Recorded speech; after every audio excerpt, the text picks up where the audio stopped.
Hey guys, tonight we begin with something a little darker. A time of plagues, punishments, and pottage. We're diving into what life was really like during the Middle Ages. Forget the castles and chivalry Hollywood sold you. The truth?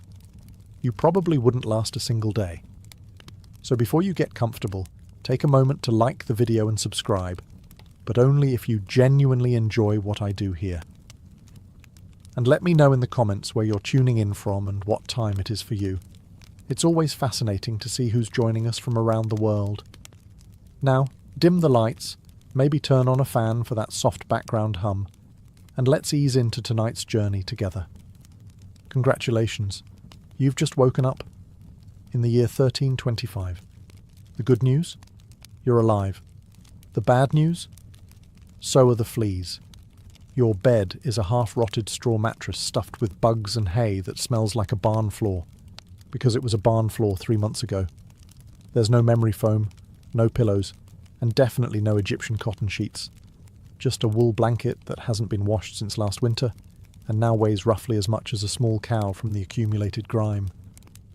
You blink awake as the church bell clangs in the distance. It's the medieval version of an alarm clock, only louder and somehow even less merciful. Your home is a wooden hut with one room, no windows, and a charming open-concept floor plan where your family, livestock and domestic insects all share the same space. The smell? Oh, it's a fragrant symphony. A subtle blend of stale beer, human sweat, goat, and something you pray isn't mould, but know in your soul probably is. Scented candles haven't been invented, and even if they were, they'd just melt on your dirt floor. You try to stretch, but immediately regret it, because the air is freezing and your joints ache. You're 22 years old, which in medieval terms is roughly middle-aged. Your spine creaks like an old wooden door, and your knees sound like a bag of rocks being shaken by a confused peasant. Getting out of bed is a gamble. The floor is either wet from last night's rain, which leaks through the thatched roof, or crusty from something your neighbour's chicken did. Either way, your bare feet are now part of the ecosystem. Oh, and privacy. What's that? Your entire family, and maybe a random cousin who just never left, are waking up beside you. There's no bedroom, no curtains, no me time. Just communal everything. Welcome to morning in medieval Europe, where you're never truly alone, because parasites, rodents, and 8 other people are always with you. And this is just how your day starts. It only gets worse from here. So, you've managed to crawl out of your medieval haystack of horrors. Congrats. Now nature calls. And it's not calling politely. It's screaming. Here's the part where you start missing the modern bathroom. There's no toilet, no seat, no toilet paper, no flush, not even a mildly resentful plunger in the corner. In the 14th century, relieving yourself is an adventure, a social experiment, and often a small public event. If you're a peasant, your bathroom is likely a wooden bucket behind the house, which is already full because Uncle Wolfstan had a rough night after eating bad turnips. The smell is biblical. You hold your breath, do your business, and then, here's the kicker, toss it into the street. Yes, the street. You're supposed to shout something like "Gardez-lou" before dumping it out the window. That's Old French for "watch out below," although frankly no one ever moves fast enough. Streets in medieval towns are open sewers, a charming river of human waste, animal droppings and mystery liquids you'd rather not examine. If you're lucky enough to live in a town with public latrines, congratulations. You get to sit shoulder to shoulder with strangers in an outhouse where privacy is a myth and ventilation is a cruel joke. You might make small talk, but try not to breathe too deeply. Toilet paper? Never heard of it. Most people wipe with straw, leaves, rags, moss, or, if they're feeling especially indulgent, a scrap of wool. Sometimes, nothing at all. Which might explain why handshakes weren't popular yet. And if you're in a castle, surely it's better, right? Well, sort of. You might have a garderobe, a hole in the wall that drops your waist directly into the moat. Great idea. Except that your enemies know this, and yes, attackers sometimes climbed in through the waist chute, Talk about entering through the back door. So whether you're a farmer or a baron, medieval toileting is a humiliation ritual. It's cold, it's public, it's dangerous, and it's never not disgusting. One slip on a wet stone path, and you're face first in humanity's leftovers, and you still haven't brushed your teeth. But we'll get to that next. You survived the toilet. You deserve a reward, right? Maybe a nice breakfast? Something warm, delicious, comforting? Sorry, this is medieval Europe. Nothing is comforting here. Breakfast, if you can call it that, is a grim affair. There are no eggs Benedict, no coffee machines sputtering awake, and certainly no avocado toast. You sit down, or squat near the fire, to a wooden bowl of something that looks like it was scraped off a muddy boot. Welcome to your daily ration of pottage. Pottage is a thick, gloopy stew made of whatever you can find. Grains, root vegetables, maybe a few beans if you're lucky. It's been simmering in the same pot for days, sometimes weeks, and new ingredients are just dumped on top of the old ones. It's less of a recipe and more of an ongoing edible experiment. On the side, a hunk of bread so hard it could deflect arrows. It's made from coarse rye or barley flour, often bulked up with sawdust, ground up acorns or other creative ingredients, because wheat is a rich man's fantasy. This loaf is not your friend. You don't slice it, you negotiate with it. What about drinks? You're not sipping orange juice or an oat milk latte. You're drinking beer. Yes, beer. At 6 a.m. Why? Because the water is teeming with parasites and filth. So you start your day with weak ale, low alcohol, high survivability. Kids drink it too. No one's happy about it, but at least it won't kill you. Immediately. Want some meat or cheese? Dream on. That's for Sundays and saints' feast days, and only if your lord is feeling generous. Most peasants don't eat meat more than a few times a year. As for fresh fruit, only when it's in season and not already fermented into wine. And don't even think about spices unless you're royalty. A pinch of pepper costs more than your monthly wages. Salt is valuable enough to be locked away. So you chew your gritty bread, gulp your medieval beer, and try not to think about the rat that may have nibbled your porridge in the night. Breakfast doesn't energize you. It just happens to you. And now that you're properly underfed, it's time to work like your life depends on it. Because it absolutely does. So, you've eaten your sad medieval breakfast, and now it's time to get dressed. Not that it'll help. Your wardrobe consists of exactly one outfit. One. It's a rough wool tunic or linen shift that you've worn every day for months, possibly years. There's no such thing as seasonal fashion. There's just wear this until it disintegrates or gives you a fungal infection. Underwear? Optional. If you're lucky, maybe a linen undertunic. If you're not, well, you're going commando under layers of scratchy, sweaty wool, all lovingly stitched together by someone who probably had no idea what a seam was supposed to look like. There's also no washing machine, no soap, and absolutely no dry cleaner in sight. So your clothes are stained, stiff, and scented, like a compost pile that's been left to marinate in a pigsty. Even if you wanted to wash them, it's not easy. You'd have to haul water from a river or, well, heat it over a fire, scrub your tunic on a board with ashes or lye, and hang it in the sun, which is out approximately 3 days a year. And don't get me started on shoes.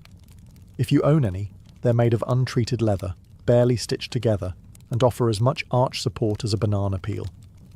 Most peasants just go barefoot, through mud, through dung, through medieval landmines, aka sharp rocks and disease puddles. All this means one thing. Your skin hates you. You itch constantly.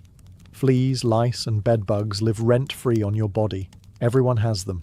Nobles, lousy, monks, itchy, children, walking insect farms. No one escapes. You'll be scratching your armpit with a wooden spoon while chatting with the local priest, and no one will even bat an eye. Your skin is raw from rubbing, your scalp a battlefield of bites, and if you develop a rash, well, too bad. There's no dermatologist, no hydrocortisone, no one to tell you it's probably scabies. You just keep on suffering. And if you're lucky enough to not get an infection, great.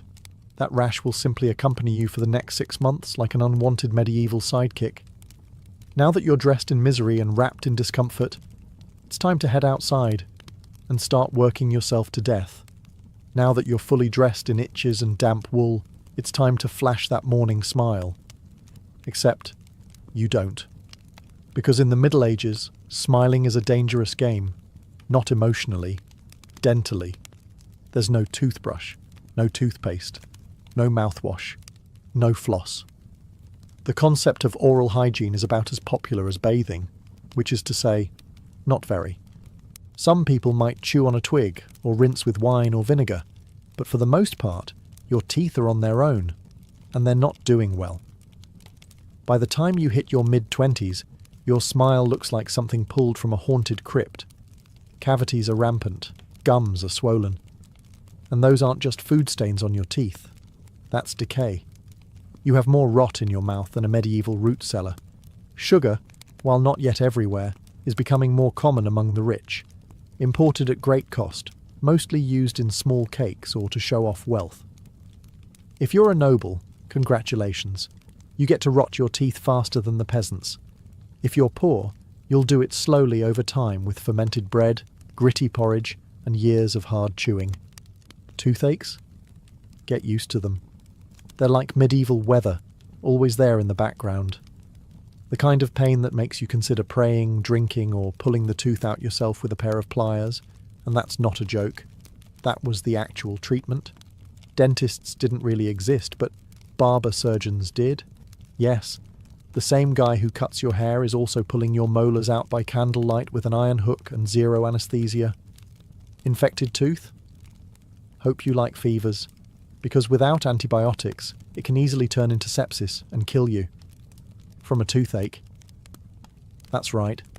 The same thing that sends us to a pharmacy today could be your funeral in the 1300s, and there's no relief on the social front either.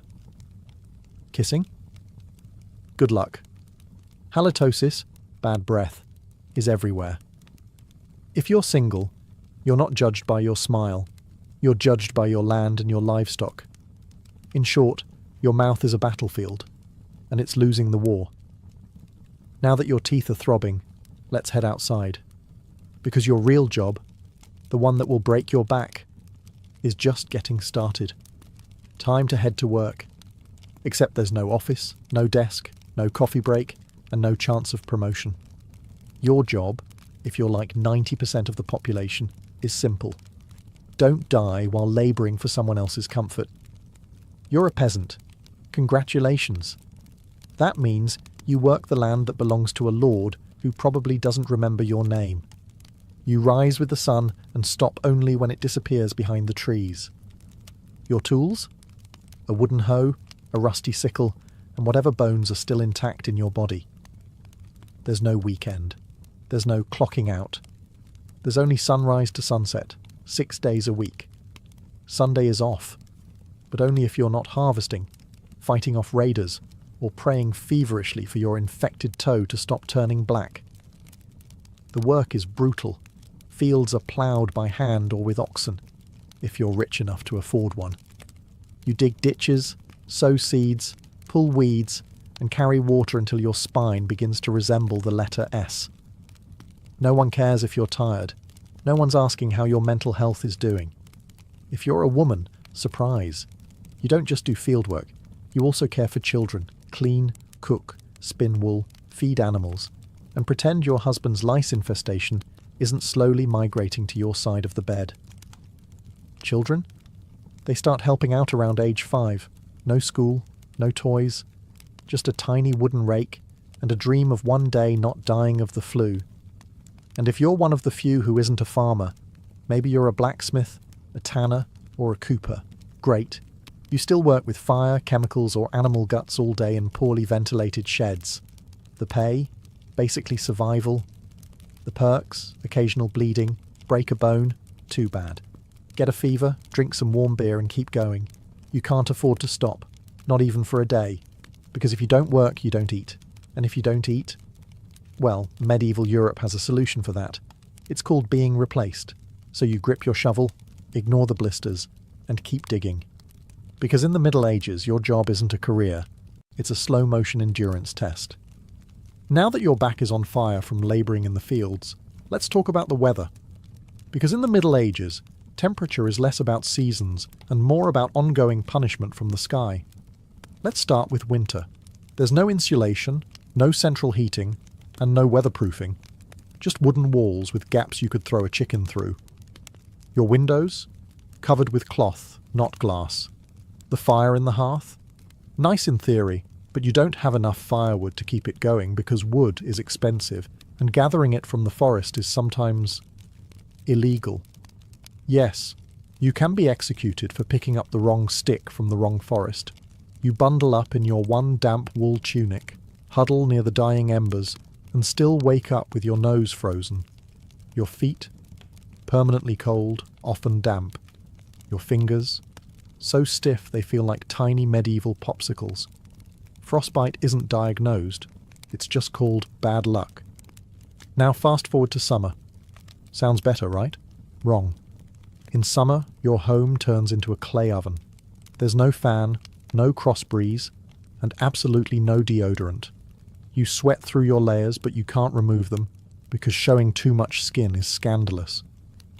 And also invites sunburn, insect bites, and social judgment. The flies are out in full force, attracted to your unwashed body, and the smell of last week's goat stew that's still fermenting in the corner. Mosquitoes buzz by your ear while you sleep, assuming you can sleep through the sound of your neighbours yelling and babies crying. In the fields, the sun bakes you.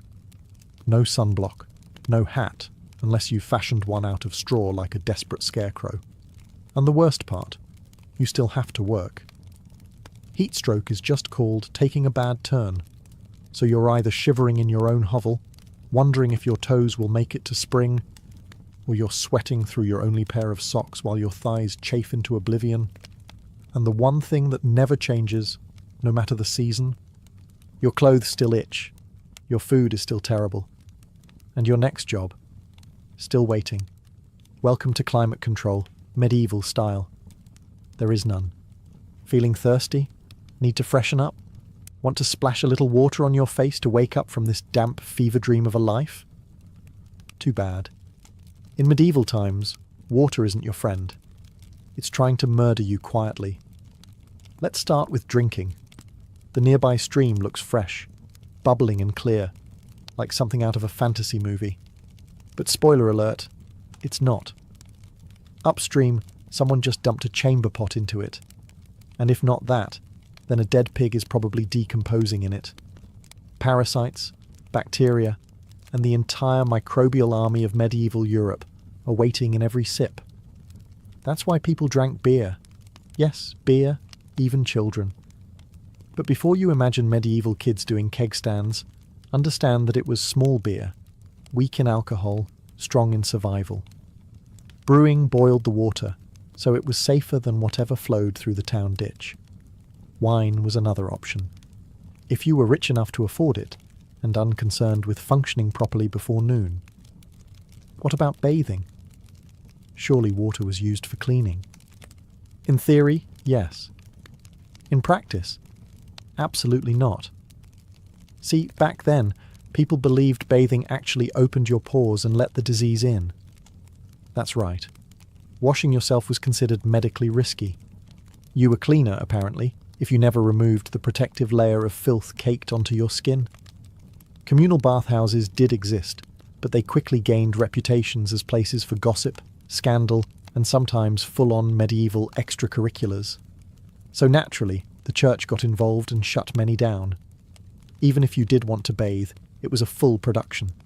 You'd need to fetch water from the well, boil it over a fire, fill a wooden tub that leaked, and then pray no one else in the house used it before you.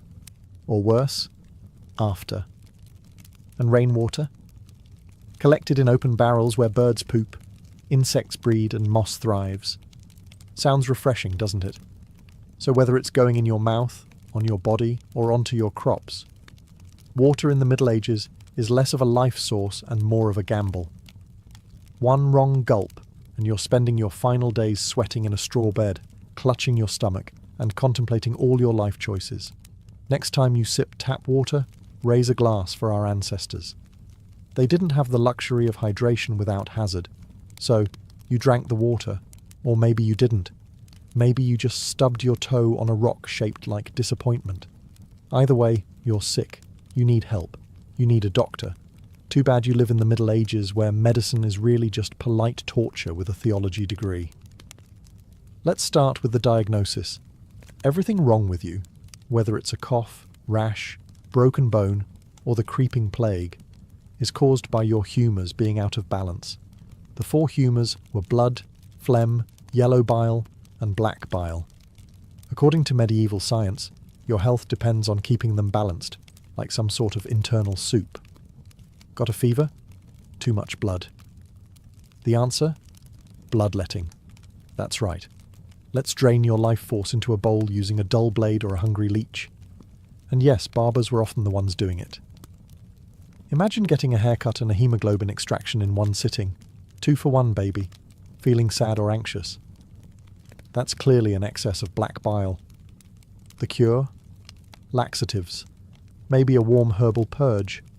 Or just prayers and a cold compress while everyone avoids eye contact with you and starts carving your coffin. Now, if you break a bone or get a nasty wound, you're in real trouble. There's no anaesthesia, unless you count passing out from pain. Surgery is done with knives that haven't been cleaned since the Crusades. Tools are heated over fire not for sterilisation, but because they just look scarier that way. Antibiotics? Centuries away. Germ theory? Not invented yet. They think disease comes from bad air or God being annoyed with your moral failings. Got a stomachache? Must have been your sinful thoughts. Hope you like confessing while vomiting. If your condition gets worse, you'll be treated with more leeches, possibly some crushed beetles, and a priest at your bedside giving last rites just in case. At this point, they're preparing for the cure known as death. And if, by some miracle, you recover, everyone just assumes God took pity on you. The doctor takes full credit and the leech gets promoted. So yes, in the Middle Ages, medicine is less about healing and more about surviving the cure. After a long day of labour, lice, and leeches, it's finally time to eat. You shuffle back to your hovel, stomach growling, ready for the one joy left in life, a warm meal. Bad news. Your meal is probably trying to kill you. Let's begin with the basics. Food preservation doesn't really exist. There's no fridge, no freezer, just salt, smoke, or the hope that winter air keeps things fresh.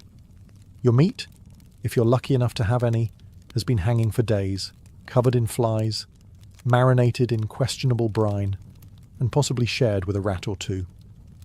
Bread is the cornerstone of the medieval diet, but even that isn't safe. In bad harvest years, desperate peasants bulk it up with bark, sawdust, or even clay to make it stretch. And if it's rye season, there's a bonus. Ergot, a fungus that causes convulsions, hallucinations, and sometimes death. It's like eating bread laced with LSD and tetanus. Vegetables? Only if they're in season. And you know what's always in season? Turnips. So, many. Turnips. Boiled, mashed, or floating in pottage, which, if you remember from Chapter 3, is basically a hot swamp of mystery ingredients that's been simmering since your great-grandfather's funeral. Fruit might be available in the fall, but it rots quickly, and sugar is rare, expensive, and hoarded by the rich to show off their blackened teeth.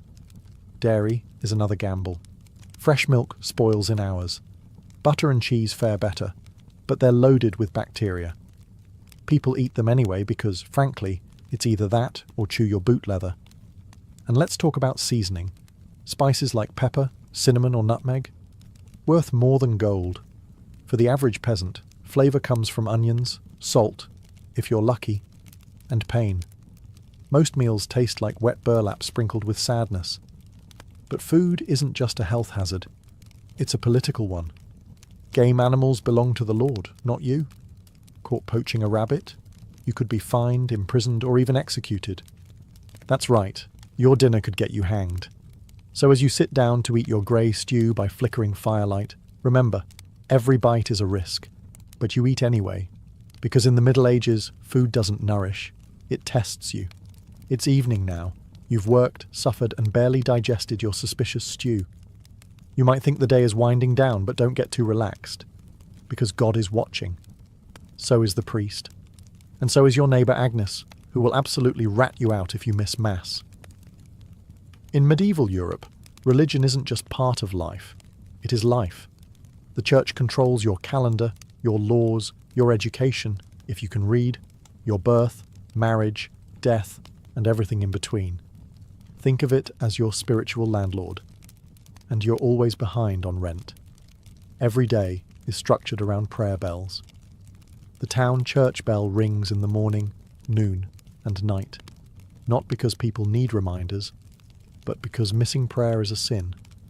Forget to bow? Sin. Eat meat on a Friday? Sin. Think about your neighbour's wife in that one dream? Double sin. And yes, hell is very real. Vividly real. Priests describe it in glorious detail. Rivers of fire, lakes of boiling blood, demons with pitchforks and eternal wailing. If the plague doesn't scare you, eternal damnation definitely will. You can't read the Bible yourself because it's written in Latin, a language reserved for monks, clergy, and that one noble kid who's too good for dirt. You rely on the church to interpret everything for you. That means if the priest says your crop failure is because you didn't pray hard enough, well, time to kneel harder. Tithes, 1/10 of everything you own, are mandatory. If you grow wheat, you give wheat. If you raise chickens, you give eggs. If you have nothing, congratulations. You're spiritually bankrupt and financially doomed. Holidays? They're holy days, dozens of them. And while they offer breaks from labour, they're not for fun. They're for attending Mass, fasting, confessing sins, and reminding yourself that joy is a dangerous indulgence. Questioning the church is dangerous.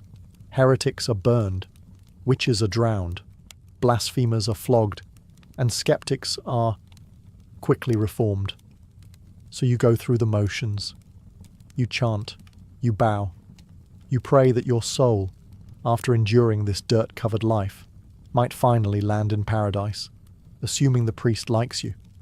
Because in the Middle Ages, God may be merciful. But the church? Not so much. If you thought being a medieval peasant was rough, try doing it as a woman. All the filth, famine, and fear, plus childbirth, subservience, and social invisibility. In the Middle Ages, being a woman is like being on hard mode, with no health potions and no restart button. From birth, a girl's life path is pretty much locked in. Marry young, bear children, serve your husband, die tired. Education? Not likely. Unless you're from a noble family and sent to a convent, your intellectual development stops around the time you learn how to churn butter and patch a tunic. Marriage happens early. Really early. It's not weird to be betrothed at 12 and pregnant by 14. It's not about love. It's about land, livestock, and alliances. Your opinion? Not required. Once married, you're basically your husband's property. Your job is to produce heirs, feed everyone, keep the house running, and not complain. Because complaining might get you branded a nag, or worse, a witch. That label comes with a complimentary drowning or burning, depending on local fashion. Childbirth is a death lottery. There's no prenatal care, no sterile tools, no anesthesia. Midwives do their best, but even minor complications can mean death for the mother, the child, or both. Some women survive 10 pregnancies. Many don't survive 2, but don't worry. Once the baby is out, your work increases. Now you have a screaming infant in a lice-ridden hut, and you're expected to nurse, cook, clean, and still help in the fields. You don't get a break. You are the break, for everyone else. If you're unmarried, you're suspicious. If you're widowed, vulnerable. If you're outspoken, dangerous. Women who didn't conform were often accused of witchcraft, especially if they had herbal knowledge, a strong personality, or just looked at someone funny on a rainy Tuesday. Even in the church, your role is limited. Nuns lived under strict rules. No speaking without permission. No freedom of movement. and your spiritual worth, always ranked below men. In short, if you're a woman in the Middle Ages, you're expected to endure, obey, reproduce and suffer in silence, ideally while smiling. Because even in a time of universal suffering, women were somehow expected to suffer gracefully. So far, you've battled filth, starvation, social injustice, and possibly a goat. But just when you think your day can't get any worse, here comes violence, loud, bloody, and often completely acceptable by medieval standards. Let's be clear, the Middle Ages were not peaceful. The idea of law and order mostly meant, hope the local lord isn't in a bad mood. Violence is everywhere. In the home, in the streets, on the battlefield, in church disputes, and sometimes in line at the communal bread oven. Crime is common, punishment is brutal, and justice is more performance art than protection. Steal a loaf of bread, you could lose a hand. Accused of lying, your tongue might get pierced. Gossip too much? Meet the scold's bridle, a metal mask strapped to your head with a bar in your mouth. For correction, of course, let's say you're accused of something serious. Heresy, theft, witchcraft. How do you prove your innocence? By being tortured, obviously. Welcome to trial by ordeal. One version, you stick your hand in boiling water to retrieve a stone. If it heals without infection in 3 days, you're innocent. If not, you're guilty. Another option, you're tossed into a river. If you sink, you're innocent, and probably dead. If you float, you're guilty, and will be punished anyway. It's like a medieval game show where the prize is survival and the host is actively rooting against you. And if you're sentenced to death, that's a public event. Executions are performed in front of cheering crowds. Hangings, beheadings, burnings. Sometimes people bring snacks. It's the medieval equivalent of cable TV. Domestic violence, completely normal. Husbands were allowed, even expected, to discipline their wives and children. Street fights, commonplace. You could be beaten just for looking the wrong way at a noble's horse. And war, always simmering. Local feuds, territorial disputes, religious crusades. Someone's always marching off to stab someone else in the name of honour, God, or boredom. Violence isn't a breakdown of society in the Middle Ages. It is society. Everyone lives with the constant knowledge that life is fragile, justice is arbitrary, and your neighbour might bash your head in over a pig. So, walk carefully, keep your eyes down, and never trust anyone with a club. At this point, you've made it through the lice, the leeches, the laundryless misery, and the looming threat of public disembowelment. But now comes the final chapter of most medieval lives, an early and unglamorous death. If you're alive and still breathing past the age of 40, you're practically a celebrity. You might even be referred to as the Old One, which is less of a nickname and more of a statistical miracle. Let's break it down. The average life expectancy hovers around 30-40 years, but that number is dragged down heavily by infant mortality. Nearly half of all children died before reaching age 5. Disease, malnutrition, or one bad winter was all it took. No vaccines, no antibiotics, no hope. If you survived childhood, you entered adulthood already exhausted.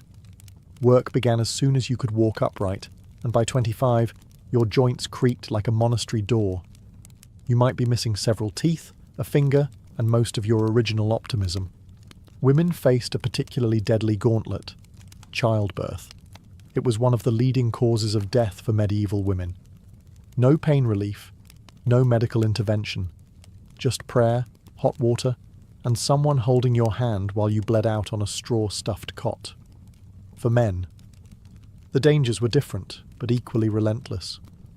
Farming accidents, infections from minor wounds, a neighbour's drunken rage, a crusade gone sideways.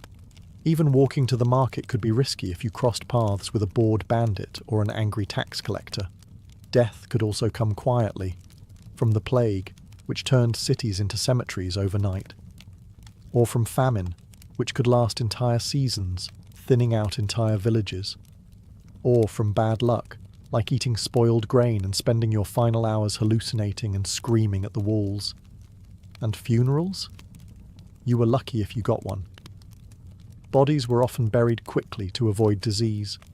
No embalming, no polished coffins, just a hole, a few murmured prayers, and a shallow mound of earth, if there was enough space left in the churchyard. So yes, in medieval times, life was brutal, short, and constantly under siege by death in all its casual forms. You didn't retire, you just stopped showing up. And speaking of exits, let's move on to your final chapter. The medieval dream dies. So, how's your day been? You've woken up in filth, relieved yourself into a bucket, brushed your teeth with wishful thinking, nearly passed out from hunger, worked until your spine cried for mercy, scratched your way through itchy wool, prayed to not get plague, and barely dodged a public execution for owning a squirrel. Welcome to a single day in medieval Europe. Still dreaming of becoming a knight? Think again. That romanticised version of the Middle Ages, gallant swordsmen, noble ladies in towers, heroic battles and feasts in candle-lit great halls. It's a myth polished by fairy tales and fantasy books. In truth, the medieval world was gritty, cruel, and deeply unfair. Hierarchy was everything. If you were born poor, you stayed poor. If you were born rich, congratulations. You had a better chance of surviving, but you were still one bad soup away from dysentery and a hasty burial. Even the nobles weren't immune to misery. Castles were drafty stone refrigerators filled with fleas, smoke, and politically motivated marriages. Sure, you had a fur cloak and a goblet of wine, but also a 50% chance of dying in a skirmish or from an infected splinter. Not exactly luxury. The simpler times weren't simple. They were relentless. Everything took longer. Everything hurt more. Everything, from childbirth to chewing, came with consequences. Life was survival, not leisure. And if you did find a quiet moment to think, to dream, to imagine something better, there wasn't much you could do with it. No upward mobility, no modern medicine, no internet to Google, what's this weird rash? You lived, suffered, worked, and died within a 10-mile radius of where you were born. But here's the wildest part. Through all of this, people still laughed, sang songs, told stories, fell in love, and found meaning. Not because life was easy, but because humans are stubborn like that. Even in the darkest chapters, they made space for light. So tonight, when you slip into your clean bed with indoor plumbing, antibiotics, and central heating, maybe say a quiet thank you to the modern world, and to your ancestors who fought rats, famine, and feudalism, so you wouldn't have to. Long before she was Catherine the Great, Empress of all Russia, mistress of reform, and icon of ambition, she was simply Sophie. Born Sophie Friederike Augusta von Anhalt-Zerbst in 1729, she was the daughter of a relatively obscure German princely family. Her tiny duchy in Pomerania offered little in terms of power, but Sophie herself. She had something no title could provide: razor-sharp intelligence, relentless charm, and a quiet, burning hunger for greatness. Her upbringing was strict. Her mother, Johanna, was cold and calculating, not a warm, nurturing figure, but a social climber obsessed with status. Sophie's father, a Prussian officer, was more distant than disciplinary. From a young age, Sophie learned to walk the fine line between obedience and cunning. She read voraciously, spoke multiple languages, and learned how to observe a room before speaking in it, skills that would soon become survival tools in one of Europe's most brutal courts. When the Russian Empress Elizabeth Petrovna began searching for a wife for her heir, Grand Duke Peter, she looked beyond Russia's borders. Peter himself was of German descent, and Empress Elizabeth believed a foreign bride, pliable and grateful, would be easier to control. Sophie fit the bill perfectly. Noble blood, Lutheran faith, which she'd be forced to abandon, and a reputation for both grace and humility. At just 14 years old, Sophie was summoned to Russia. She arrived in the freezing capital of St. Petersburg in 1744, wearing thin German fabrics and a diplomatic smile. Her mother pushed her forward like a chess piece. Sophie, however, had her own game in mind. To become acceptable in Russian society, she converted to Orthodoxy, taking the name Ekaterina Alexeyevna, Catherine. The ceremony was public, symbolic, and life-altering. She wasn't just changing religions. She was burning the bridge behind her, stepping into a foreign empire with no way back.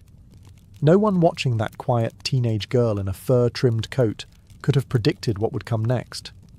Betrayal, revolution, enlightenment, and empire. But from the moment Sophie stepped foot in the Russian court, she stopped being a pawn and began planning how to become a queen. Catherine's marriage to Grand Duke Peter was meant to secure her place in Russian royalty, but from the very beginning, it felt more like a cage than a crown. Peter, heir to the Russian throne, was not the dashing prince of fairy tales. Awkward, immature, and obsessed with toy soldiers, he was far more interested in playing war games in his chambers than governing an empire, or showing affection to his new wife. Some accounts even suggest he refused to consummate the marriage for years. He idolized Frederick the Great of Prussia and resented the Russian court that had adopted him. In contrast, Catherine embraced Russia with a fierce determination. She learned the language, studied its history, and memorized Orthodox rituals. She wanted to belong. Peter wanted to escape. This mismatch wasn't just emotional, it was political. The Russian court was a viper's nest of gossip, paranoia, and brutal power games. Empress Elizabeth still ruled with absolute authority, but her health was in decline. Everyone knew a transition was coming, and everyone had an agenda. Catherine was watched constantly. Her letters were read, her friendships monitored, and her every move scrutinized. She couldn't trust her husband, her mother, who was still whispering in her ear on behalf of foreign interests, or even her servants. In this world, alliances could turn into accusations overnight. But Catherine was no fool. She learned to play the court's games quietly, cultivating allies in the shadows. She charmed military officers, made friends with scholars, and developed a reputation for dignity and restraint, a stark contrast to her husband's childish tantrums and open contempt for Russian traditions. Behind closed doors, Catherine began reading Enlightenment thinkers like Voltaire and Montesquieu. While others saw her as a young consort, she was building a vision, not just for herself, but for Russia, a nation of strength, education, and reason. But there was one problem. The longer Peter lived, the longer Catherine remained in limbo, a powerless wife to a man unfit to rule. So she waited, observed, and planned. She knew the Russian throne wouldn't be inherited. It would have to be taken. In 1762, after nearly 2 decades of waiting, watching, and quietly manoeuvring, Catherine saw her moment and seized it with breathtaking precision.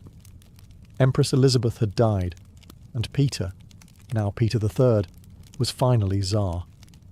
But his reign began unravelling almost immediately. In just a few short months, Peter alienated the church, offended the nobility, insulted the army, and lavished praise on Prussia, Russia's longtime enemy. He reversed key policies, humiliated the clergy, and talked openly about divorcing Catherine to marry his mistress.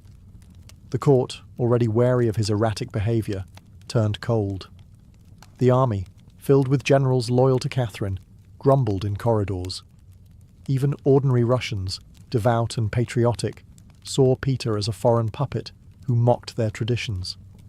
Catherine, watching all of this unfold, made her move. In July of that same year, while Peter was away at his summer palace, Catherine launched a bloodless coup d'etat. Supported by key military officers, including her lover Grigory Orlov and his influential brothers, she rode through St. Petersburg in full regalia, was proclaimed Empress Catherine II, and won the allegiance of the powerful Imperial Guard. Peter, caught off guard and without allies, surrendered within days. He was taken into custody, and shortly after, found dead under mysterious circumstances. Officially, it was reported as a hemorrhoidal colic. Unofficially, it was murder. Catherine was now empress, not by birth, not by marriage, but by will, wit, and audacity. It was unprecedented. A foreign-born woman with no legitimate claim had taken the Russian throne without a single battle. But her real challenge was just beginning. She had to transform that bold grab for power into a lasting legacy. Would Russia accept her? Would the nobility respect her? Could she hold the empire together without falling victim to the same fate as her husband? Catherine understood that power gained through intrigue could be lost just as easily.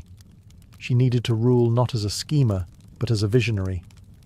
And so began her transformation, from a careful conspirator to a reforming empress, one who would redraw borders, embrace the Enlightenment, and redefine what it meant to be a woman in power. Once Catherine had the crown, she could have rested on her power, but she didn't. She had something bigger in mind than simply sitting on a throne. She wanted to transform Russia, and not just militarily or politically, but intellectually.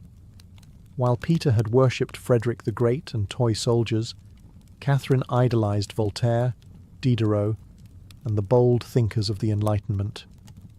She believed in reason, progress, education, and the role of a monarch as a servant of the people, even if she herself ruled with absolute authority. Catherine didn't just read Enlightenment philosophy, she lived it. She corresponded directly with Voltaire for over 15 years, flattering him while defending her autocracy. She invited Diderot to her court and even purchased his entire library to support him financially. Behind closed doors, she pored over legal texts, debated reforms, and crafted policies to modernize the empire. Her early reign was filled with efforts to codify Russian law.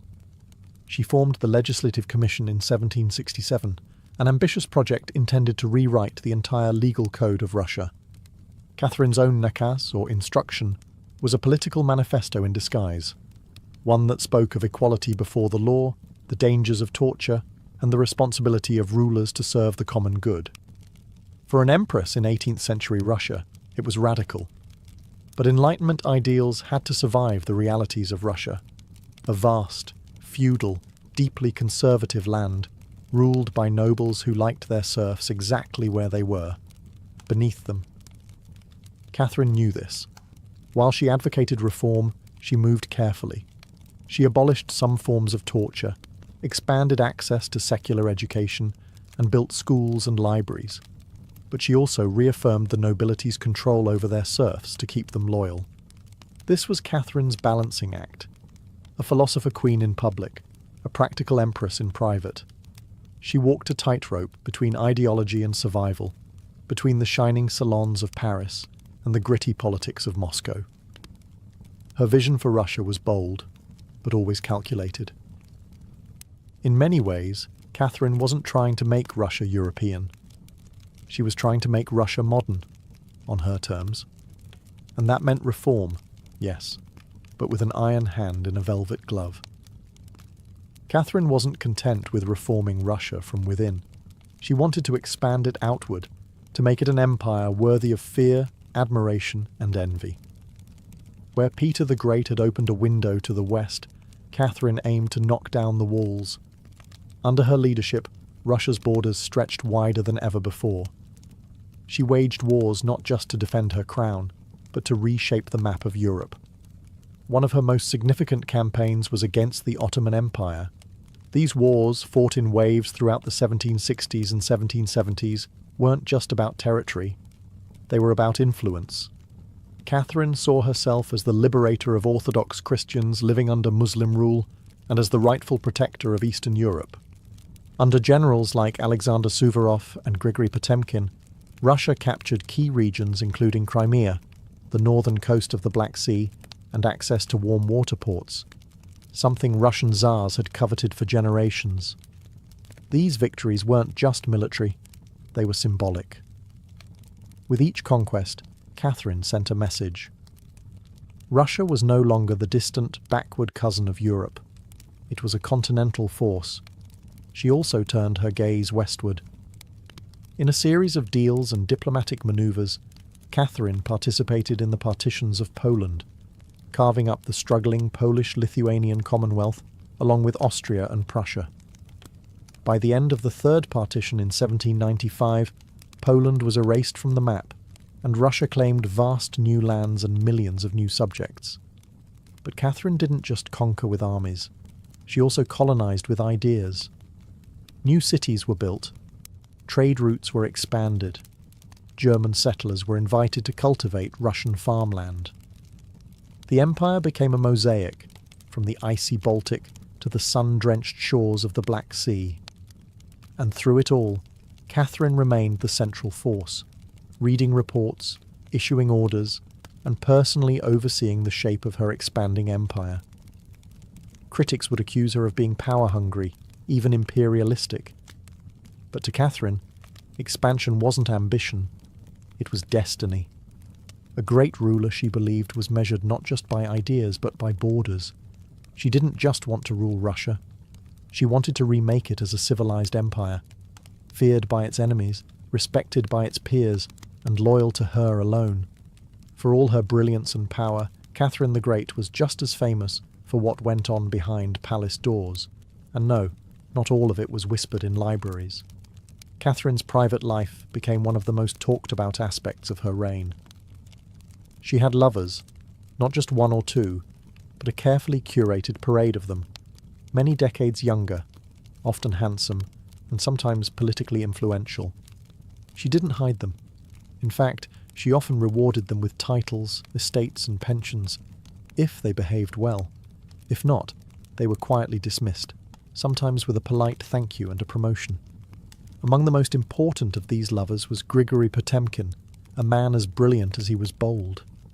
Their relationship blurred the lines between romance, politics, and partnership. Some historians believe they may have even married in secret. Together, they shaped military campaigns, colonization projects, and the transformation of southern Russia. Potemkin wasn't just a lover, he was her co-ruler in many ways. Still, Europe couldn't look past the scandal. Gossip swirled. Satirical pamphlets painted her as lustful, insatiable, even unhinged. And after her death, the rumours only got worse, the most infamous being the completely false and grotesque tale involving a horse, spread by her enemies to smear her legacy. But why the obsession? Simple. Catherine was a woman who wielded power unapologetically, and in a world where female rulers were expected to be either saintly virgins or tragic figures, she refused to play the role. She lived, loved, and ruled on her own terms, and that made her dangerous. Ironically, while her critics painted her as immoral, Catherine herself was deeply philosophical about love and sexuality. She believed pleasure was a natural part of life, and that personal relationships didn't have to threaten public responsibility. She separated emotion from governance, a feat few male rulers managed. In reality, her liaisons were often strategic. She surrounded herself with men who were loyal, capable, and politically useful. And when they ceased to be, she let them go, usually with a smile and a generous retirement. Catherine's love life didn't weaken her rule. It was part of her strategy, a blend of passion and power that made her unforgettable, envied and feared. For all her charisma and control, Catherine's reign was not without peril. And in 1773, that peril came in the form of a bearded Cossack named Yemelyan Pugachev. He was no ordinary rebel. Pugachev claimed to be none other than Peter III, Catherine's dead husband. According to him, he had survived the coup and now returned to reclaim the throne from the German usurper. It was absurd. Peter was long gone. But to Russia's oppressed and exhausted lower classes, the claim didn't need to be true. It just needed to offer hope. Pugachev promised liberation, an end to serfdom, lower taxes, and land for the common people. His words lit a fire across the Volga River region, especially among Cossacks, peasants, and old believers. In a time when the gap between nobles and serfs had widened brutally, his promises sounded like salvation. The Pugachev rebellion became the largest peasant uprising in Russian history. Towns were taken, fortresses fell, Nobles were slaughtered. For a terrifying moment, it seemed as if the empire itself might fracture. Catherine was shaken. This wasn't a foreign war she could win with cavalry and treaties. This was a revolt from within. Her own people, rising against the system she ruled. But Catherine didn't panic. She acted. She dispatched professional military forces to crush the rebellion, ruthlessly. Pugachev's forces were defeated in 1774.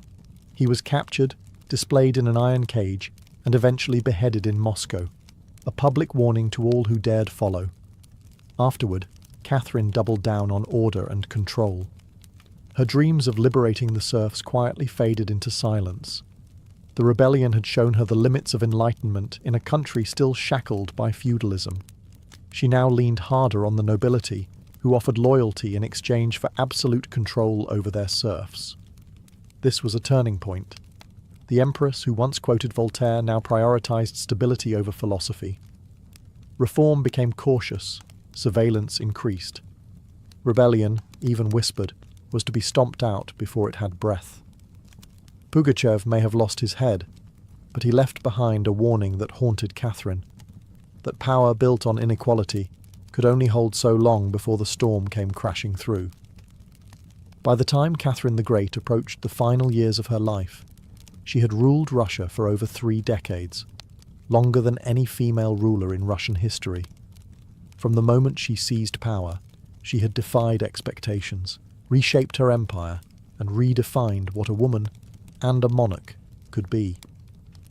Under Catherine's reign, Russia became a true European powerhouse. Its territory expanded by over 200,000 square miles, swallowing Crimea, parts of Poland, and stretches of the Black Sea coast. These weren't just military wins, they were strategic pivots, securing warm water ports and reshaping trade. But her legacy wasn't only drawn on maps. Catherine left a cultural mark as well. She helped found the Hermitage Museum, amassed one of the greatest art collections in Europe, and corresponded with the greatest minds of the Enlightenment. Her court became a centre of sophistication, art, and intellectual ambition. In a country often viewed as backward by Western Europeans, Catherine put Russia firmly on the cultural map. She modernised education, founding schools for girls, and promoted the printing of books. She introduced smallpox inoculation to Russia, even publicly receiving the vaccine herself, an act of scientific bravery in her time. Yet, her reign was also one of contradictions. While she admired Enlightenment ideals, she never freed the serfs. In fact, she extended serfdom deeper into Russia's territories. Her reforms, while impressive, remained mostly top-down, designed to polish the empire without truly transforming its foundations. Still, Catherine's rule brought stability and ambition. She understood that power was not inherited. It was crafted, managed, and constantly defended. She ruled not by divine right, but by force of will, political brilliance, and relentless calculation. She was called many things: a usurper, a tyrant, a reformer, a seductress. But above all, she was effective. When she died in 1796, Russia was wealthier, larger, and more formidable than it had been in centuries. She left behind a throne secure, an empire expanded, and a legend that would endure for centuries. Catherine didn't just reign, she ruled, with intellect, strategy, and an unapologetic grip on history. And in doing so, she became more than an empress. She became a myth.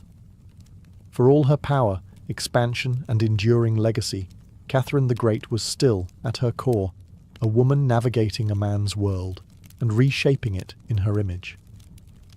Behind the imperial portraits and state decrees was someone deeply aware of how precarious her position was. She was not born Russian. She came to the throne through a coup. She ruled an empire that didn't want a woman in charge, and yet she not only endured, she thrived. Catherine was never content to be ornamental. She read constantly, wrote endlessly, and never stopped learning. Her daily schedule was intense. Hours of reading reports, corresponding with foreign powers, editing state papers, and managing a court filled with rival factions. She wasn't content to simply sit on the throne. She worked the throne like a stateswoman born to it. She was also, in many ways, lonely. She surrounded herself with courtiers, lovers, and artists, yet wrote in her memoirs of how few people she could truly trust. Her son Paul, whom she distrusted and kept away from state matters, grew into a man she feared would undo all her progress. Her greatest emotional partnership, with Grigory Potemkin, faded into deep friendship, but his death in 1791 left a wound that never truly healed. Catherine crafted her image carefully. She understood the power of narrative, and wielded it better than most monarchs of her age. She posed as Mother of Russia, enlightened monarch, warrior empress, and lover of the arts. But beneath those roles was a woman who had endured rejection, betrayal, scandal, and rebellion, and kept going. When she died in 1796, she left behind an empire transformed, but also questions. Could she have done more to end serfdom? Were her Enlightenment ideals compromised by politics? Was she more reformer or ruler? History remembers her by the title she never gave herself, the Great. It wasn't because she was flawless, or kind, or just. It was because she took power and wielded it on her own terms, in a time and place where women weren't supposed to have any. She didn't just wear the crown, she rewrote what it meant to deserve one. In the humid depths of the Chiapas jungle in southern Mexico, the ruins of Palenque whisper stories from the ancient Maya world. Towering temples rise above the canopy, their limestone faces eroded by time, but still brimming with secrets. And in 1994, one of those secrets revealed itself. A team of Mexican archaeologists, led by Fanny Lopez Jimenez, was surveying Temple 3, a relatively modest pyramid next to the more famous Temple of the Inscriptions, the burial site of the mighty king Pakal the Great. Temple 3 wasn't expected to hold much, until they noticed something odd, a sealed, hidden chamber beneath the structure. No looters had touched it. It was pristine.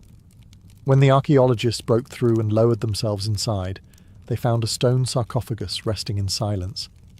The air was heavy with the weight of centuries. As they opened the lid, red dust rose like smoke. Brilliant, shocking red. The interior was covered in powdered cinnabar, a toxic mercury sulfide used ceremonially by the Maya. And lying within that crimson cloud was the skeleton of a woman. She had been buried with care and reverence. Her bones were fragile but intact, her skull still wearing a jade mask, and her body surrounded by funerary offerings. Necklaces, diadems, ear spools, all crafted from jade and shell. Everything about the burial screamed royalty. Yet no name was inscribed, no glyphs identified her. It was one of the richest female burials ever found in Mesoamerica. And yet, it was a total enigma.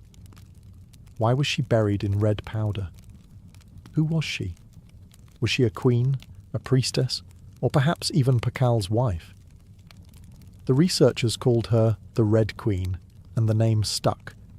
But even with modern forensics, they couldn't say for sure who she was, only that she had lived around the 7th century, during the golden age of Palenque. Unlike most Maya tombs, hers had been hidden, untouched, and purposefully isolated. Her burial wasn't just ceremonial, it was spiritual. This woman wasn't meant to be remembered with words. She was meant to be remembered through ritual, through colour, and through the mystery she left behind. The most haunting feature of the Red Queen's tomb wasn't her jade jewellery, or the silence of the sealed chamber. It was the red dust. A thick layer of powdered cinnabar covered everything. The sarcophagus, the walls, her bones, even the offerings around her. It clung like blood to stone. To the Maya, this was no accident. Cinnabar, made from crushed mercury sulfide, was one of the most sacred and dangerous substances in the ancient world. Its vibrant red colour wasn't just visually striking, it symbolised blood, rebirth, and the life force that connected the human and divine realms. Red was sacred. It was the color of sunrise, of sacrifice, of life emerging from death. And it wasn't just symbolic, it was spiritual. Covering the dead in cinnabar was a ritual meant to transform the body, preserving it not for eternity, but for transition. In Maya belief, death wasn't the end. It was a passage, a crossing into another cosmic layer. And so the Red Queen, whoever she was being prepared not just for burial, but for deification. But there's another layer to this. Cinnabar is toxic. Repeated exposure can lead to mercury poisoning, tremors, hallucinations, even death. The Maya likely didn't understand the chemistry, but they felt its potency. It was volatile, powerful, dangerous. To bathe a corpse in it was to declare this person was no ordinary mortal. In Palenque, very few were buried with cinnabar. Pakal the Great, the mighty king whose pyramid dominates the site, was one. His body, like hers, was also saturated in the red powder. That detail alone drew speculation. Was the Red Queen his wife? His mother? Or someone of equal divine status? Her skull had been placed on a layer of jaguar skin, another sacred symbol. Around her, bone needles, obsidian blades, and miniature jade figurines hinted at rituals performed either during her life or in her honor at death. Every part of her burial told a story without words, a story of power cloaked in secrecy, a woman prepared to cross into the underworld, not in silence, but in ceremony, drenched in the color of sacrifice. Surrounding the Red Queen's crimson-drenched remains was a world of silence, broken only by the gleam of jade, shell, and obsidian. These were not mere ornaments. They were offerings, each one carefully chosen to accompany her on the journey to the Maya afterlife, the Xibalba. At her sides were jade necklaces, heavy and cold, their polished surfaces still radiant after 300 years underground. Jade was not just beautiful, it was sacred. The Maya considered it a symbol of eternal life. It represented the green of maize, the vitality of the jungle, and the breath of the gods. Only the elite were buried with jade. For the Red Queen, it covered her chest, wrists, and ears, a clear sign that in life she wielded influence, perhaps even divine favour. One of the most haunting objects was the jade funerary mask, placed delicately over her face. Unlike the golden death masks of Egypt, this one was subtle, constructed from dozens of tiny mosaic tiles, arranged to mimic the contours of her skull. The mask served a ritual function, to protect the soul, to preserve identity, and to present her as divine in the eyes of the gods. Scattered near her bones were bone needles, obsidian blades, and shell artifacts. These could have been tools of ritual or symbols of her status, as priestess, healer, or royal matriarch. One bone pin was engraved, faint but purposeful, a small echo of her voice lost to time. At her feet and along the edges of the tomb were ceramic vessels, still sealed, likely once filled with offerings. Food, drink, or incense to sustain her spirit beyond death. The Maya believed the afterlife was a journey, dangerous, layered, filled with challenges. These items weren't luxuries, they were necessities. To modernize, the tomb feels intimate, not overloaded, but intentional. There was no gold, no chariots, no pomp, just items chosen with spiritual weight. It was a map for the soul. Through these treasures, we glimpse how the Maya understood death, not as finality, but as a transition of power. The Red Queen wasn't buried to be forgotten. She was being prepared to ascend. For all the grandeur of her tomb, the Red Queen left behind one haunting void. No name. No inscriptions adorned her sarcophagus. No glyphs on the walls identified her. She was clearly someone powerful. But who? From the moment her tomb was opened, scholars began trying to connect the dots. The most compelling theory? That the Red Queen was Zakbu Ajau, the wife of Kinich Janab Pakal, known today as Pakal the Great, the most famous ruler of Palenque. Zakbu Ajau was more than just Pakal's consort. She was born into nobility and married into Palank's royal dynasty at a young age. She bore at least 3 sons, all of whom held high status, and she played a key ceremonial role during her husband's reign. If anyone could be buried with such honour, it was her. Supporting this theory was the tomb's location, just a few feet away from Pakal's own grand burial in Temple of the Inscriptions. The proximity suggests a deliberate pairing, husband and wife, rulers even in death. And then there's the cinnabar. Only 2 burials in Palank were found with such intense cinnabar coverage, Pakal and the Red Queen. It's unlikely this was coincidence. But here's where the mystery deepens. DNA tests were conducted on both sets of remains in hopes of confirming the connection. But the results? Inconclusive. The woman's bones showed no direct maternal link to Pakal, but that didn't rule out a spousal relationship. After all, marriage does not require shared blood. Some have argued she could have been Sakkuk, Pakal's powerful mother, who ruled Palank before he came of age. Others suggest she may have been a high priestess, or a sister, or a royal ancestor whose name has simply been lost to history's erosion. Still, the evidence points most strongly to Tsakbu Ajau, a queen by title, a mother of kings, and a spiritual counterpart to Pakal. The lack of a name may not be an oversight. It may have been intentional. In Maya cosmology, the soul lived on not through monuments, but through ritual, symbol, and the whispers of the earth. And so the Red Queen remains suspended between legend and truth, a woman who ruled, remembered not in stone, but in scarlet and silence. To understand the Red Queen, we must understand the world she came from, a world where Maya women, especially royal ones, held more influence than many realize. In Maya civilization, politics was often a family affair. Royal women weren't merely passive consorts. They were diplomats, priestesses, and power brokers. They conducted rituals, sponsored temples, and played crucial roles in maintaining dynastic legitimacy. Their bloodlines were political capital, used to forge alliances and secure claims to the throne. Take Sakkuk, for example, the mother of Pakal the Great. When the throne of Palank was left vacant, she took power herself and ruled as queen regent until her son came of age. She wasn't a placeholder. She was a ruler in her own right, issuing decrees and overseeing construction projects. Without her, Pakal may never have risen at all. And she wasn't an anomaly. Across the Maya world, in places like Yaxchilan, Naranjo, and Calakmul, inscriptions show women performing major ceremonies, engaging in warfare diplomacy, and sometimes ruling outright.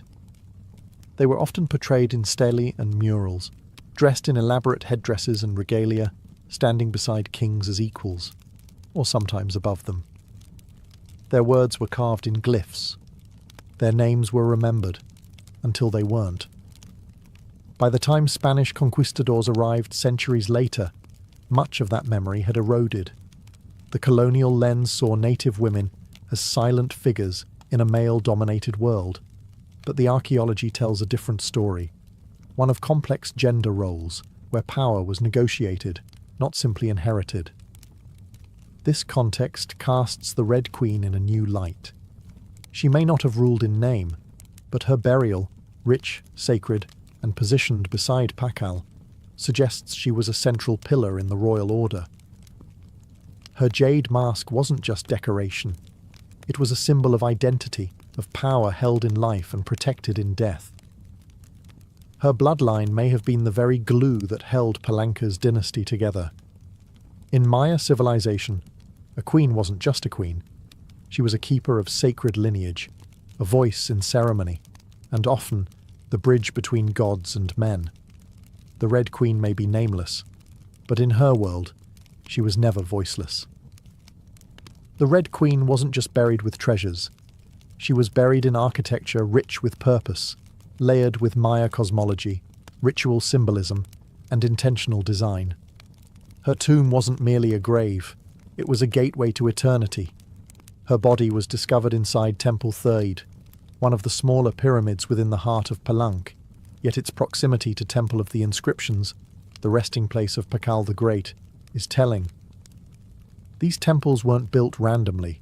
Their positioning was sacred, guided by astrology, myth, and dynastic legacy.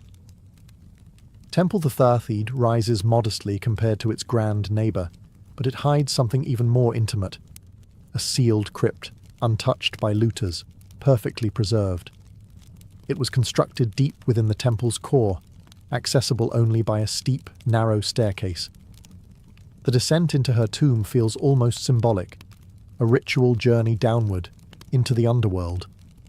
The chamber itself is stark, made of cut stone, sealed tightly for over 1,300 years. No glyphs or murals cover the walls, no ornate carvings tell her story. But perhaps that silence is intentional. This was a space not for the living to interpret, but for the dead to transform.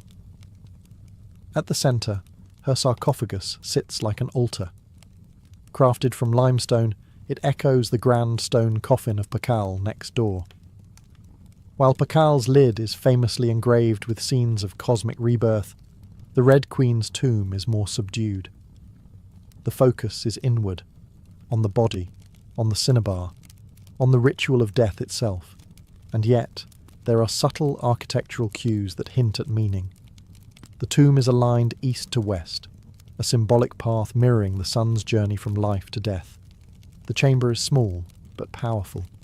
It feels deliberate, personal, a sacred enclosure for someone revered. Maya temples were cosmological tools, bridges between the heavens, the earth, and the underworld. To be buried in one was to be elevated beyond the human realm. The Red Queen's eternal home wasn't an afterthought. It was a carefully constructed shrine, a place where death became transformation. Her bones rest in stone, her essence in cinnabar, and her legacy in the architecture itself. A temple that speaks without words, telling us she mattered. To the ancient Maya, death wasn't the end. It was a threshold, a sacred passage into the underworld, known as Xibalba. And for someone like the Red Queen, this crossing was not only spiritual, it was political, cosmological, and deeply ritualized. Burial rituals were carefully choreographed events, rooted in myth and meant to guide the soul through the treacherous layers of the underworld. Maya texts and iconography tell us that Xibalba was no peaceful afterlife. It was a maze of darkness, rivers of blood, trials, and gods of death. Only those properly buried, ritually prepared, and spiritually equipped could make the journey successfully. The Red Queen was buried wrapped in cinnabar, encased in stone, and surrounded by offerings, all signs of an elite burial. But there's more. The presence of bone needles and obsidian blades in her tomb hint at auto-sacrifice rituals, possibly symbolic tools representing rites she had performed in life, or that were reenacted at her burial to empower her spirit. Her funerary mask, carefully assembled from jade tiles, was not simply decorative. It may have served as a spiritual vessel, preserving her face and identity as she journeyed into the afterlife. In Maya belief, the face was a mirror of the soul, and the soul needed to be recognized by the gods. The ceramic vessels surrounding her may have once held chocolate, maize, water, or even pulque, to nourish her in the next world. Other items, like stingray spines or shell trumpets, could have represented spiritual tools, calls to the gods, or tokens of ritual communication. Burial wasn't just a goodbye. It was a transformation. The Maya believed in cycles, death as seed, burial as planting, and the afterlife as rebirth. Kings and queens were often seen as earthly incarnations of gods, and in death they returned to those divine origins. The Red Queen, covered in the colour of blood, entombed in a pyramid and honoured with offerings, was being prepared for rebirth, not as a mortal, but as a being tied to the sacred order of the cosmos. Her burial wasn't the end of her story, it was the beginning of her legend. Just a few steps away from the Red Queen's final resting place, lies one of the most iconic tombs in Mesoamerica, that of Kinich Janab Pakal, known simply as Pakal the Great. His burial inside the Grand Temple of the Inscriptions is celebrated for its artistry, scale, and deeply spiritual symbolism. But what makes the Red Queen's tomb so extraordinary is not only what was inside, it's where it was found. Her sarcophagus was hidden within Temple 3, directly adjacent to Pakal's monument. In a city like Palenque, where every temple was carefully positioned to reflect cosmic principles, this closeness was no coincidence. It was intentional, a statement etched in stone. Many scholars believe the Red Queen was Tzakbu Ajao, Pakal's queen and trusted consort. While her tomb lacks inscriptions, the similarities between their burials are striking. Both wrapped in cinnabar, both entombed in pyramids, both buried with jade, and both treated with extreme reverence. These rituals mirror each other, as if two halves of a sacred narrative. Pakal's lid famously depicts him falling into the underworld tree, a cosmic scene of death and rebirth. The Red Queen's simpler tomb contains no such iconography, but the symbolism lies in the pairing itself. If Pakal represented the sun, journeying through the underworld at night to rise again, then the Red Queen may have represented the moon, the feminine force that follows its own mysterious path in the sky. Together, they embodied a cosmic duality, masculine and feminine, king and queen, sun and moon, order and ritual. In Maya mythology, rulership was not singular, it was relational. Harmony in the cosmos required balance, and that balance extended into the dynastic court. By placing the Red Queen beside Pakal, the Maya were preserving not just a marriage, but a cosmic partnership. Their proximity in death may have mirrored their roles in life, a queen not behind, but beside her king, sharing not just a throne, but a legacy. In their tombs, they speak without words. Two souls, wrapped in cinnabar and stone, joined across eternity, one of history's most sacred silences. Though her name was lost to time, the Red Queen of Palenque endures, not as a forgotten relic, but as one of the most enigmatic and powerful women of the ancient world. Her tomb, sealed for over 1,300 years, now whispers across centuries, inviting questions that echo louder with every discovery. She represents a mystery that still resists full understanding. We may never know exactly who she was. No glyph carved her name. No stela told her story. And yet, the care in her burial, the richness of her offerings, the symbolism of her crimson-drenched bones, all speak of a woman profoundly important. Not merely as a wife or consort, but as someone who held real influence, spiritual weight, and royal blood. Today, the Red Queen forces us to re-evaluate assumptions. She's a reminder that in the ancient Maya world, women were not silent. They led rituals, governed cities, and shaped dynasties. While kings like Pakal have long taken the spotlight, the Red Queen's re-emergence reminds us that power did not belong to men alone. It flowed through mothers, queens, priestesses, and visionaries. Her legacy is more than the treasures she left behind. It's the conversation she started among archaeologists, historians, artists, and storytellers. Every jade bead, every layer of cinnabar, every architectural choice in Temple Thathid tells us something deliberate. This woman mattered, and perhaps that's the most extraordinary part of her story. Not what we know, but what we still don't. The Red Queen teaches us that history isn't just a collection of facts, it's a living puzzle, a shared human longing to connect with the past.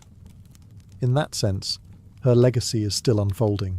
She lies wrapped in red, the colour of life and sacrifice, of blood and rebirth. Her face, once hidden behind a jade mask, now stares back at us through science, art, and wonder. She remains nameless, but not voiceless. Mysterious, but not forgotten. The Red Queen may have ruled a kingdom in life, but in death, she rules something greater, our imagination.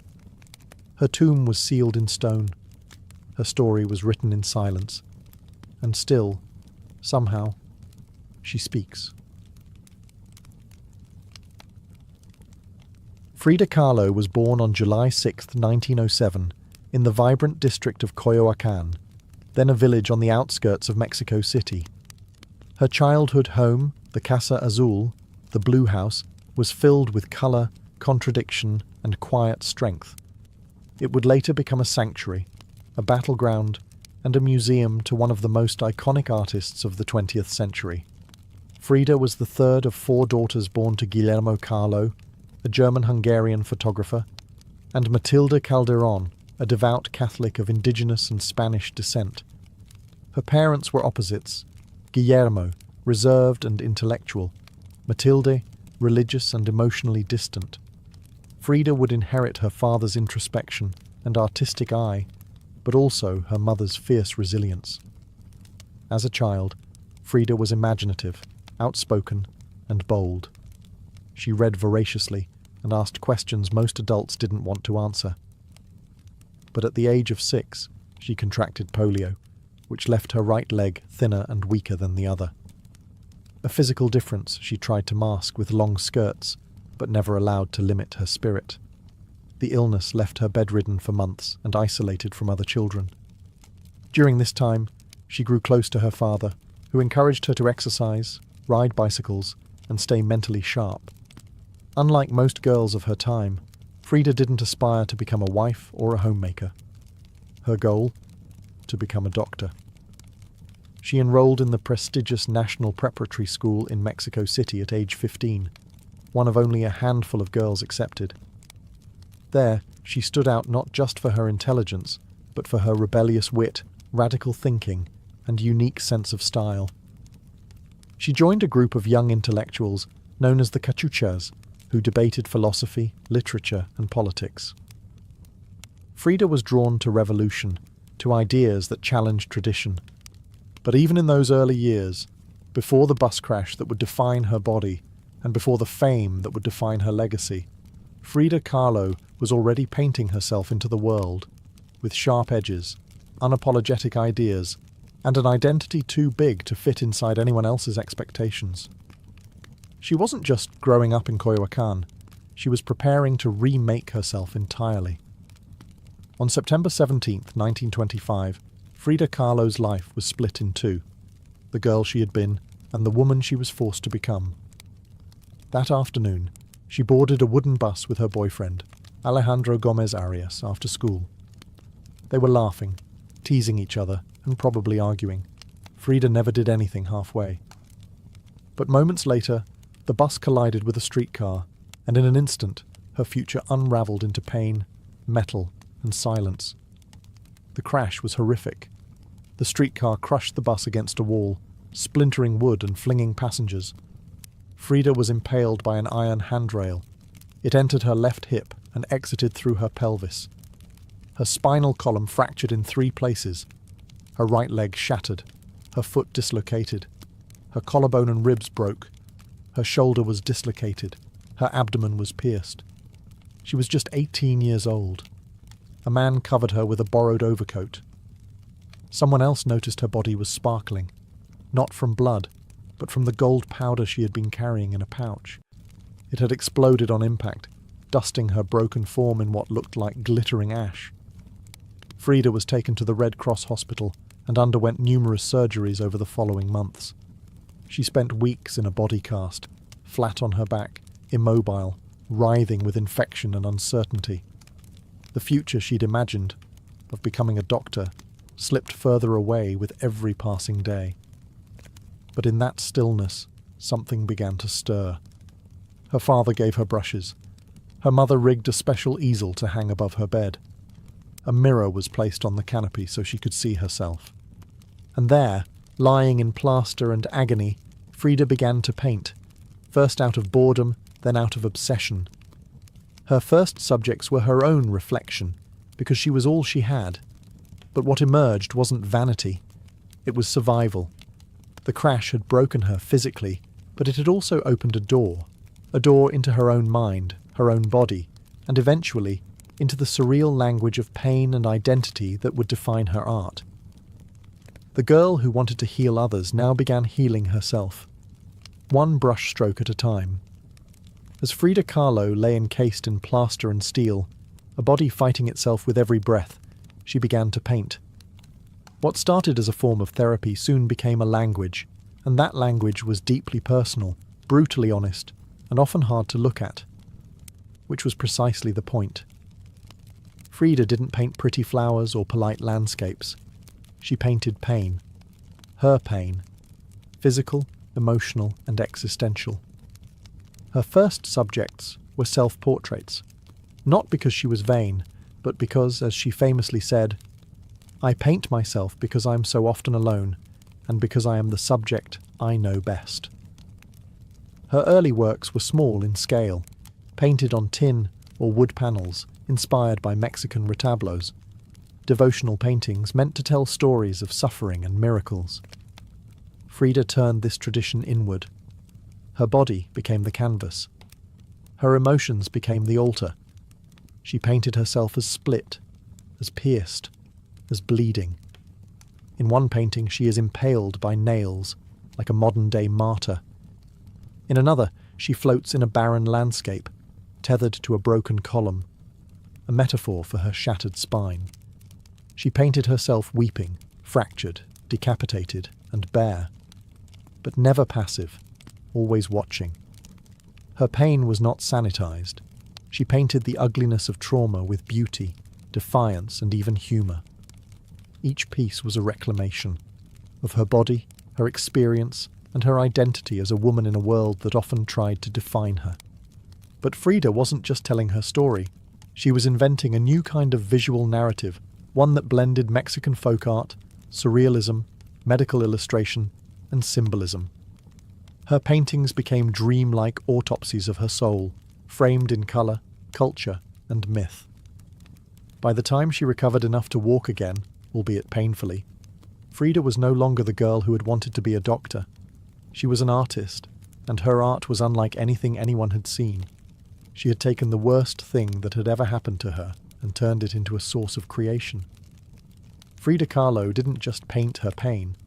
She made the world look at it, and in doing so, she turned suffering into a sacred act of self-expression. In 1928, still recovering, still painting, and just 21 years old, Frida Kahlo met the man who would become the most profound and turbulent relationship of her life, Diego Rivera. He was 20 years her senior, already Mexico's most famous painter. Massive in both stature and presence, Rivera was a giant of Mexican muralism, known for his sweeping, politically charged frescoes that told the story of the Mexican people. Frida had seen his work before. She admired it. But now she wanted his opinion of her work. She brought her paintings to him at the Ministry of Education, interrupting his scaffolded work to ask bluntly, "Do I have talent?" Diego took one look and said yes, and not just out of kindness. He recognized in her something rare, an unfiltered voice, raw and unpretentious, full of rage, irony, pain, and beauty. They began a relationship that was as consuming as it was creative. Frida once said, "I suffered 2 accidents in my life, one in which a streetcar knocked me down, the other was Diego."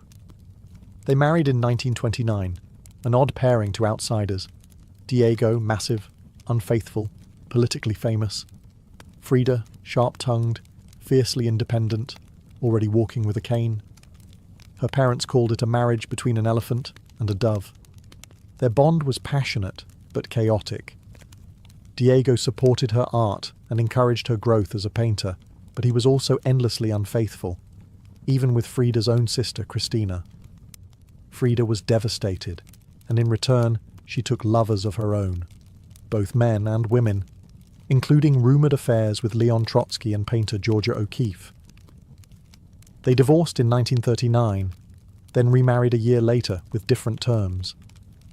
This time, Frida would keep her autonomy, her home, her money, her name. Their second marriage was less about traditional love and more about creative partnership and mutual understanding. Despite the betrayals and the heartbreak, Diego remained a constant force in Frida's life. He challenged her, he wounded her, But he also believed in her, as an artist, as a revolutionary, and as a woman who could redefine what painting could be. Together, they were not peaceful, but they were legendary. In the 1930s, Frida Kahlo followed Diego Rivera on a journey north to San Francisco, Detroit, and New York as he completed high-profile mural commissions. These years abroad brought her face to face with American industrialism, wealth, and the contradictions of capitalism, and they left her with deep political discomfort. Frida was a proud Mexican nationalist, a committed communist, and an admirer of indigenous traditions. The opulence she witnessed in the United States, especially while the Great Depression ravaged much of the country, only deepened her sense of disillusionment. In letters home, she mocked the culture's materialism and obsession with appearances. She missed the grit, colour, and contradiction of Mexico. While Diego painted enormous murals on factory walls, Frida began to paint smaller, quieter revolutions, deeply personal works on tin and canvas. Her style solidified, sharp, surreal, emotional, and intimate. It was during this time that she produced some of her most iconic self-portraits. Frida didn't just paint herself for vanity. She painted herself to survive. Her identity became her landscape. With her body constantly in pain, from her accident, multiple surgeries, and a failed pregnancy in Detroit, she turned inward. Her portraits showed her bleeding, fragmented, exposed. Yet her face was always calm, always direct, unapologetic. One of her most powerful works, Henry Ford Hospital, shows her lying on a hospital bed, crying, surrounded by floating symbols of loss. A fetus, a snail, medical equipment, a cracked pelvis. It was raw, graphic, and deeply emotional, a canvas that bled with truth. Back in Mexico, Frida immersed herself in leftist politics.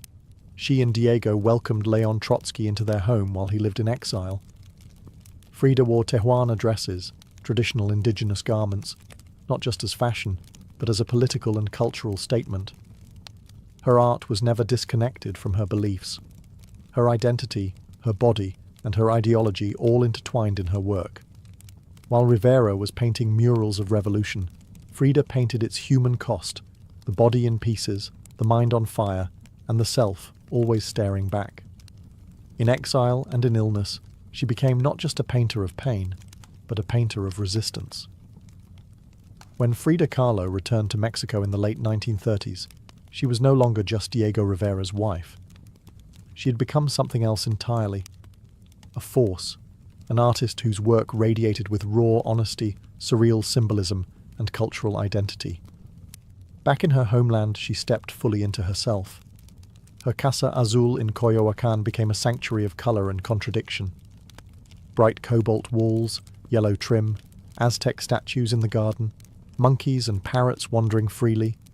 The house was a living extension of Frida's imagination. It was a blend of tradition and rebellion, elegance and earth. Here, she surrounded herself with pre-Columbian artifacts, ex-votos, folk art, and revolutionary books. She wore bold Tijuana dresses, wove flowers into her hair, and painted amid the scent of copal incense and the sounds of mariachi on the street outside. This period marked an explosion of creativity. Her paintings became more intricate, more symbolic, and more political.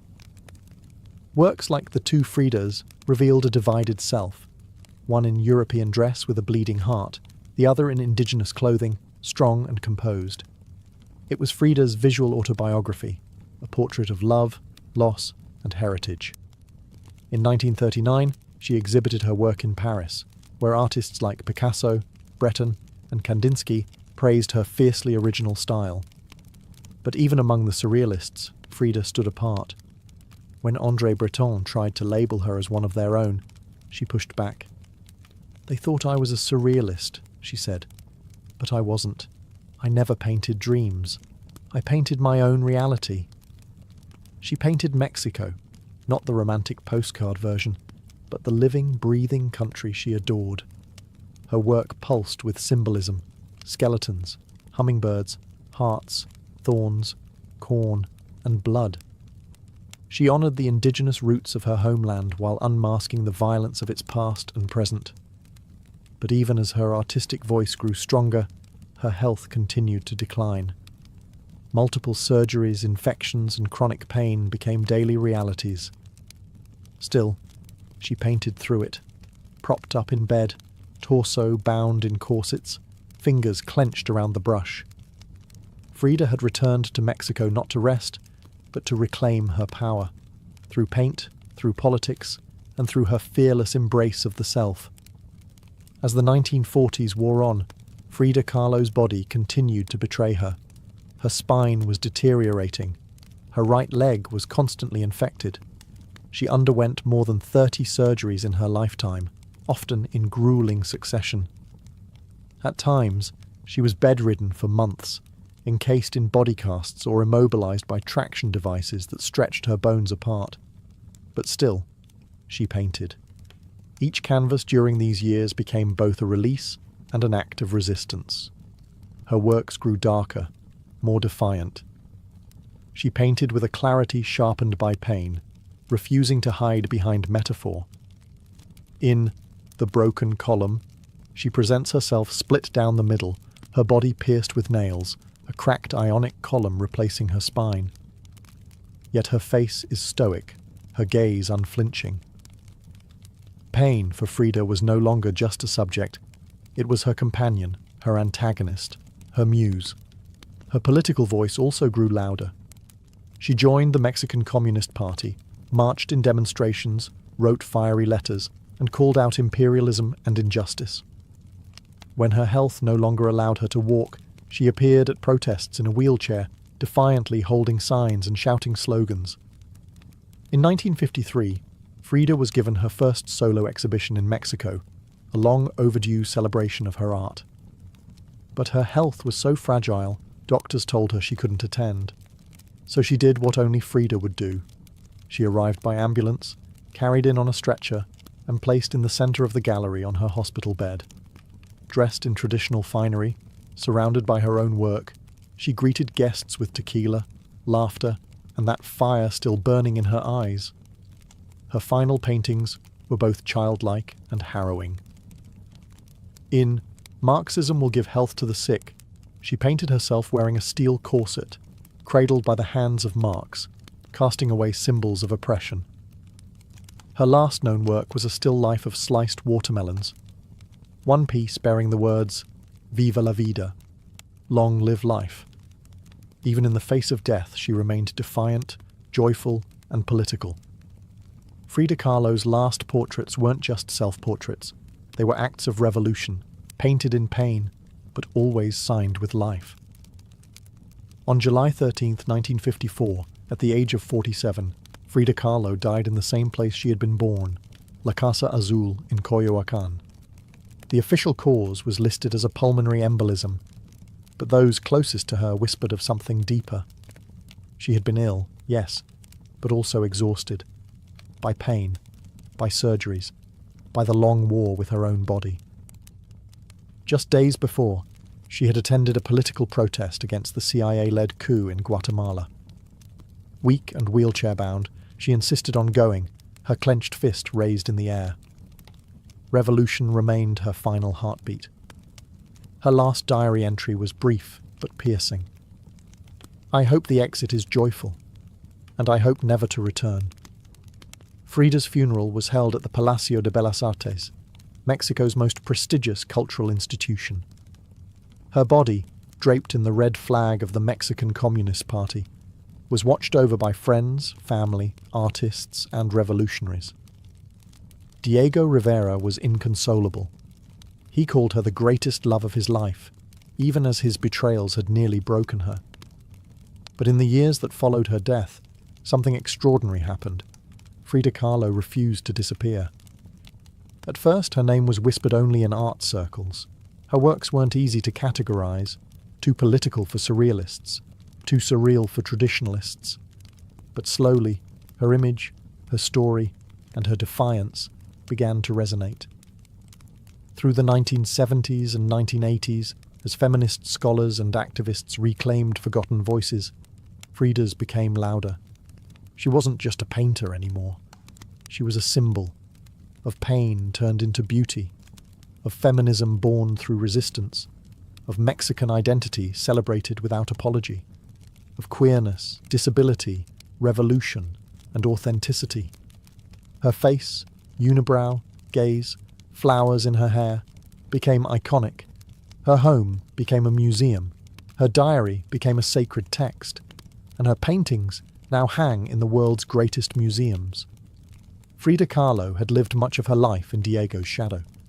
But in death, she stepped forward. She didn't just leave behind paintings. She left behind a mirror and dared us all to look, not with pity, not with fear, but with fire. Today, Frida Kahlo's face is everywhere. Printed on t-shirts, painted on murals, turned into dolls, memes, posters, and icons.